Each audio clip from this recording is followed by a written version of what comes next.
அப்பா கூட்டி விடு. காலு கையெல்லாம் இடம் ஊட்டி விடு. அப்பா கவுத்திடுவேன். கணக்கு கொடுப்பா. அப்பா கா கொடு. ஆசை அப்பா ஆசை. அப்பா நான் கொடுக்குறேன் பாருங்க. இந்த தூக்கி எறியுது.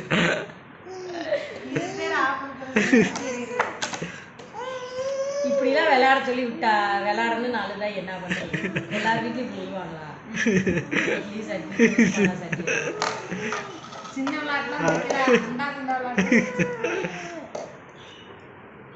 வச்சுக்கோப்பா. நீ வச்சுக்கோப்பா. நீ வச்சுக்க.